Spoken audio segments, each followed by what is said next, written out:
Bismillahirrahmanirrahim. Assalamualaikum warahmatullahi wabarakatuh. Jumpa lagi dengan channel YouTube Hanafias. Kali ini kita akan membahas bagaimana tata cara pendirian sebuah koperasi dengan sub pembahasan dasar-dasar ilmu perkoperasian. Yang pertama, apa itu pengertian koperasi? Pengertian koperasi secara hukum menurut Undang-Undang 25 tahun 92 pasal 1 ayat 1 adalah koperasi adalah badan usaha yang beranggotakan orang per orang atau badan hukum koperasi dengan melandaskan kegiatannya berdasarkan prinsip koperasi sekaligus sebagai gerakan ekonomi rakyat yang berdasarkan azas kekeluargaan. Dari pengertian koperasi tadi terbitlah prinsip-prinsip koperasi. Prinsip koperasi ada 7. Yang pertama, keanggotaan bersifat sukarela dan terbuka. Yang kedua, pengelolaan dilakukan secara demokratis.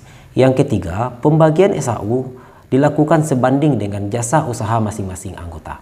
Yang keempat, pembagian balas jasa terhadap modal dari anggota. Yang kelima, kemandirian. Yang keenam, pendidikan perkoperasian. Yang ketujuh, kerjasama antar koperasi. Selanjutnya, apa itu bentuk koperasi? Bentuk koperasi berdasarkan tipe keanggotaan ada 2. Yang pertama, koperasi primer. Koperasi primer adalah koperasi yang didirikan oleh minimal 9 orang anggota koperasi. Koperasi primer terdiri dari 3. Yang pertama, primer kabupaten kota. Yang kedua, primer provinsi. Yang ketiga, primer pusat. Apa yang membedakan dari hal ini? Yang membedakannya adalah status kependudukan dari anggota itu. Jadi, jika primer kabupaten kota, anggotanya adalah bertempat atau berlokasi di kabupaten atau kota tersebut. Begitu juga untuk primer provinsi. Koperasi primer provinsi yaitu koperasi yang keanggotaannya lintas kabupaten kota. Begitu juga dengan koperasi primer pusat. Koperasi primer pusat keanggotaannya adalah lintas provinsi. Selanjutnya, koperasi sekunder. Apa itu koperasi sekunder? Koperasi sekunder adalah koperasi yang didirikan minimal 3 badan hukum koperasi. Itulah bentuk-bentuk koperasi. Yang pertama koperasi primer, yang kedua koperasi sekunder. Selanjutnya jenis koperasi. Jenis koperasi berdasarkan usaha yang dilakukan ada 5. Yang pertama koperasi produsen, yang kedua koperasi konsumen, yang ketiga koperasi simpan pinjam, yang keempat koperasi pemasaran, dan yang kelima koperasi jasa. Selanjutnya kita membahas kelembagaan koperasi. Yang pertama, apa saja yang ada dalam kelembagaan koperasi? Menurut Undang-Undang 25 tahun 92, perangkat organisasi koperasi terdiri yang pertama rapat anggota, yang kedua pengurus, yang ketiga pengawas. Dan di sana juga ada anggota koperasi itu sendiri. Yang pertama kita bahas dulu rapat anggota. Rapat anggota merupakan pemegang kekuasaan tertinggi dalam koperasi. Di koperasi ada 2 jenis rapat anggota. Yang pertama rapat anggota tahunan, yang kedua rapat anggota luar biasa. Rapat anggota di koperasi minimal dilakukan 1 kali dalam 1 tahun. Rapat anggota tahunan adalah rapat anggota di mana pertanggungjawaban pengurus dan pengawas kepada anggota koperasi. Dan juga di sana adanya pembahasan rencana kerja dan rencana anggaran biaya untuk koperasi tersebut 1 tahun yang akan datang. Yang kedua, rapat anggota luar biasa. Rapat anggota luar biasa yaitu rapat yang diadakan jika ada kejadian atau sesuatu hal yang memerlukan adanya keputusan bersama dari anggota koperasi tersebut. Itulah yang rapat anggota. Yang kedua, pengurus. Pengurus adalah orang yang diangkat dari anggota koperasi untuk menjalankan organisasi koperasi, merupakan perpanjangan tangan dari anggota. Pengurus ada masa periodenya. Menurut Undang-Undang 25, masa periode kepengurusan maksimalnya itu 5 tahun. Pengurus juga diangkat dari anggota dalam jumlah ganjil. Baik itu 3, 5 atau seterusnya. Yang kedua, pengawas. Pengawas juga diangkat dari anggota koperasi. Pengawas juga memiliki masa periode. Pengawas rata-rata di setiap koperasi itu ada 3. 1 ketua, yang kedua 2 orang anggota. Antara pengurus dan pengawas tidak ada boleh hubungan kekeluargaan sampai derajat ketiga, yaitu semenda. Selanjutnya adalah anggota koperasi. Anggota koperasi adalah pemilik sekaligus pengguna jasa dari sebuah koperasi itu tersendiri. Untuk keanggotaan di koperasi itu diatur langsung dalam anggaran dasar atau anggaran rumah tangga di koperasi itu sendiri. Keanggotaan koperasi di koperasi ada 2. Yang pertama anggota biasa, yang kedua anggota luar biasa. Anggota biasa adalah anggota yang memiliki hak dan kewajiban penuh di koperasi. Apa itu anggota luar biasa? Anggota luar biasa adalah anggota yang tidak bisa menjadi anggota biasa. Dia juga mempunyai hak dan kewajiban di koperasi. Baik itu dari hak keuangan, juga hak menyampaikan pendapat di koperasi. Anggota luar biasa tidak memiliki hak dipilih dan memilih jadi pengurus atau pengawas di sebuah koperasi. Selanjutnya kita gambarkan di sini struktur organisasi koperasi. Struktur organisasi koperasi mencerminkan yang paling atas rapat anggota, seterusnya pengurus, garis putus-putus kepada pengawas, di bawah pengurus ada karyawan, jika koperasi itu memiliki karyawan, dan unit usaha dan anggota. Itu struktur organisasi koperasi. Selanjutnya modal dari koperasi itu sendiri. Modal koperasi ada 2. Yang pertama modal sendiri, yang kedua adalah modal luar. Apa saja yang masuk ke dalam modal sendiri? Modal sendiri koperasi yang pertama adalah simpanan pokok. Apa itu simpanan pokok?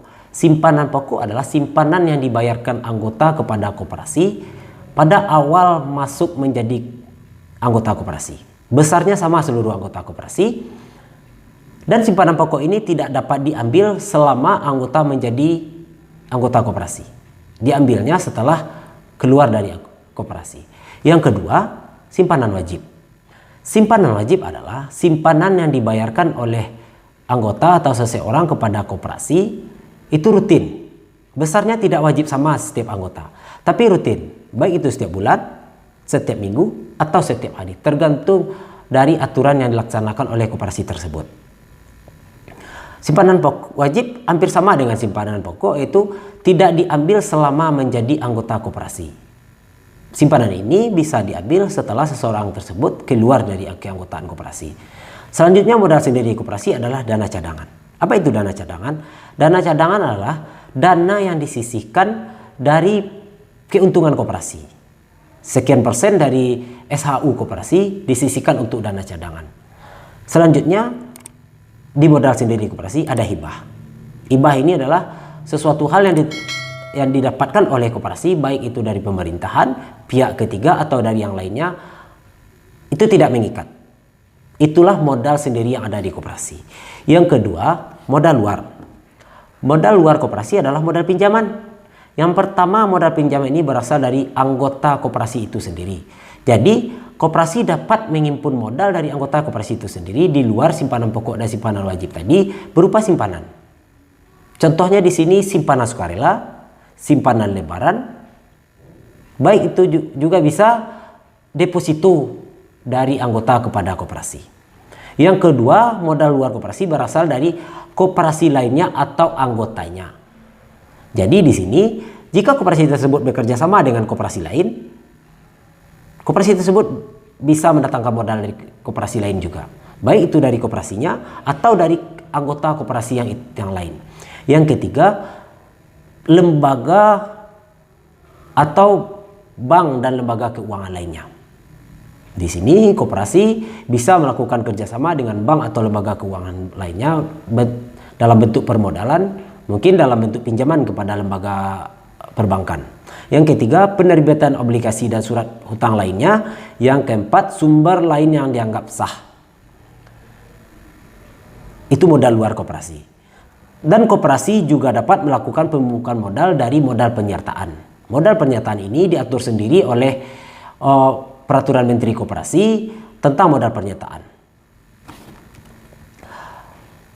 Itu tadi modal koperasi. Selanjutnya, usaha yang dijalankan oleh koperasi. Apa saja usaha yang dijalankan koperasi?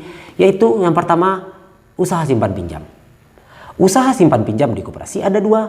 Yang pertama, koperasi simpan pinjam, yaitu koperasi hanya menjalankan satu usaha, yaitu usaha simpan pinjam, dinamakan koperasi simpan pinjam. Yang kedua, unit usaha simpan pinjam. Unit usaha simpan pinjam ini adalah koperasi yang memiliki usaha lebih dari satu.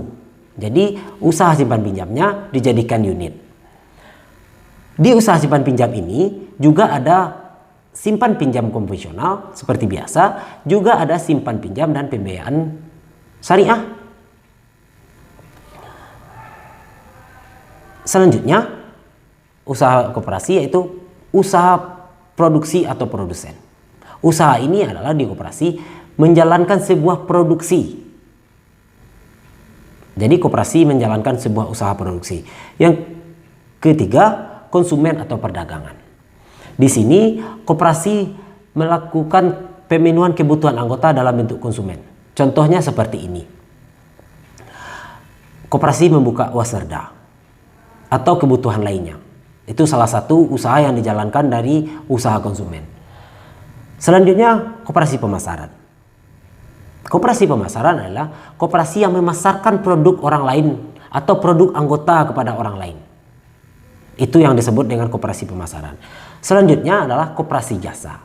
Apa itu koperasi jasa? Koperasi yang menyewakan, menjual jasa.